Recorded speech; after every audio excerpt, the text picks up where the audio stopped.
मेरे प्रिय भारतवासियों, आज मैं आप सबके समक्ष चर्चा करूंगा अखंड भारत की। जब बात अखंड भारत की जाती है तो हमारे भारत में अफगानिस्तान, पाकिस्तान, बर्मा, भूटान, नेपाल, तिब्बत, श्रीलंका आदि देश सम्मिलित थे और अखंड भारत का निर्माण करने में एक प्राचीन राजवंश जो मौर्य राजवंश था उसकी सराहनीय भूमिका थी। मौर्य वंश के सम्राट अशोक ने इतना बड़ा एम्पायर बनाया और जब सम्राट अशोक ने इतने बड़े साम्राज्य का निर्माण किया तो प्रिय भारतवासियों, सम्राट अशोक के समक्ष भी धर्म को लेकर एक नई चुनौती पैदा हो गई कि इतने बड़े विशाल देश में किस धर्म को मान्यता दी जाए। लेकिन सम्राट अशोक ने ऐसा देखते हुए सभी धर्मों को मानने वाले लोगों को अपने अपने धर्म के अनुसार जीने की समान आजादी देकर राजनीति से धर्म को निकाल कर फेंक दिया। सम्राट अशोक यह भली भांति जानते थे कि यदि धर्म में राजनीति को हावी कर दिया जाएगा तो अखंड भारत का निर्माण कभी भी नहीं हो पाएगा। प्रिय भारतवासियों, यदि हम स्वयं सम्राट अशोक के दादाजी की बात करें तो सम्राट अशोक के दादाजी खुद जैन धर्म के अनुयायी थे, चंद्रगुप्त मौर्य। और यदि इनके पिता बिंदुसार की बातें मैं करूं तो बिंदुसार स्वयं आजीवक संप्रदाय के अनुयायी थे। और मैं स्वयं सम्राट अशोक की बातें करूं तो सम्राट अशोक स्वयं बौद्ध धर्म के अनुयायी थे। प्रिय भारतवासियों, यदि हम ऐसा मान भी लें कि सम्राट अशोक के जन्म से और शासन करने के बाद मैं कहूं 900 वर्ष बाद इस्लाम धर्म पैदा हुआ था, यदि हम ऐसा मान लें कि सम्राट अशोक के समय इस्लाम धर्म का उदय हुआ होता तो क्या सम्राट अशोक इस्लाम धर्म को भी अन्य धर्मों की तरह क्या समानताएं नहीं देते? मेरे प्रिय भारतवासियों, अवश्य सम्राट अशोक इस्लाम धर्म को भी राज्य के समक्ष वही समानता देते जो समानता उन्होंने बौद्धों को, जैनों को, आजीवकों को, वैदिक धर्म के अनुयायियों को, शैव धर्म के अनुयायी, वैष्णव धर्म के अनुयायियों को दी थी।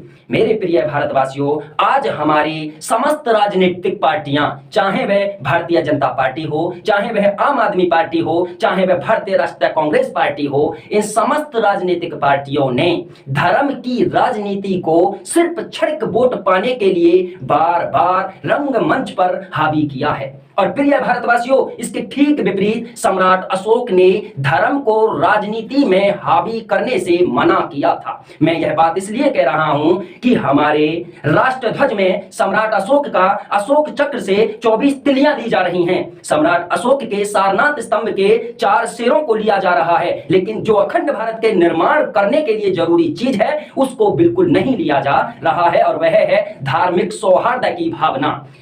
अगर मैं आम आदमी पार्टी की बातें करूं, सबसे ज्यादा अगर मैं कहूं तो सबसे ज्यादा बहरूपिया नेता है।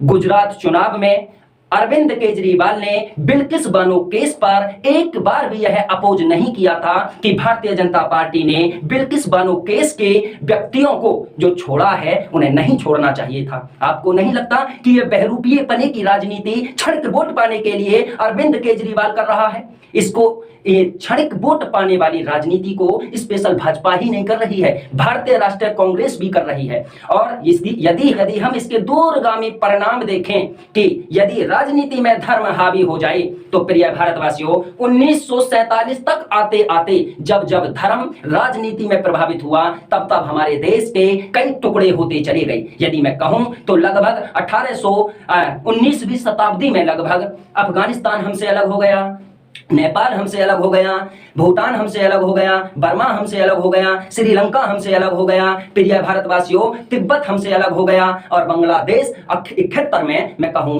कि यदि मैं कहूं तो 1947 में, और यदि बांग्लादेश पाकिस्तान को अलग करें तो 71 में अलग हो गया। प्रिय भारतवासियों, हमने जब जब राजनीति में धर्म को हावी किया है तब तब हमारे देश के न जाने कितने टुकड़े हो रहे हैं। प्रिय भारतवासियों, आज हमें अखंड भारत के निर्माण करने की जरूरत है, और अखंड भारत के निर्माण के लिए हमें धार्मिक सौहार्द को बनाना जरूरी है। प्रिय भारतवासियों, धर्म जब जब चुनाव नजदीक होते हैं तब तब हम क्षणिक वोट पाने के लिए हिंदू और मुसलमानों को लाके, उन हिंदू और मुसलमानों के धर्म को रंगमंच पर लाके और एक नंगी राजनीति को जन्म देते हैं। मैंने माना कि इससे कुछ दिन के लिए वोट जरूर पाई जा सकती हैं, लेकिन दूरगामी परिणाम में यदि हम देखें तो हम दोनों के बीच में एक अजीब सा टकराव पैदा होता जा रहा है। प्रिय भारतवासियों, हम चाहते हैं कि इन राजनीतिक पार्टियों को पहचाने, मैं कहूं कि इन समस्त राजनीतिक पार्टियों को पहचाने और ऐसी राजनीतिक पार्टी को आगे आने की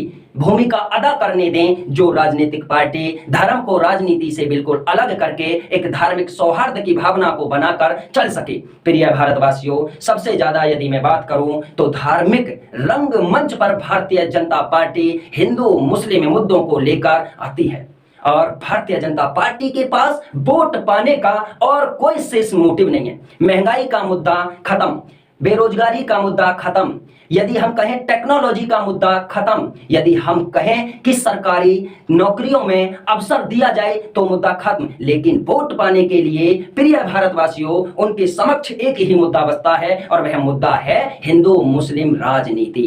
प्रिय भारतवासियों, ये हिंदू और ये मुस्लिम इसी देश में पैदा हुए हैं, इसी देश का अन्न खाते हैं, इसी देश की वायु लेते हैं, इसी देश में मर जाते हैं। प्रिय भारतवासियों, हम लोगों में टकराव पैदा कौन लोग कर रहे हैं, हमें यह पहचानने की कतई आवश्यकता है कि हम लोगों के बीच टकराव पैदा करके और वह राजनेता बनकर और पूरा जीवन लग्जरी जीते हैं। आम जनता का जीवन ऐसे ही राजनेताओं ने तबाह कर दिया।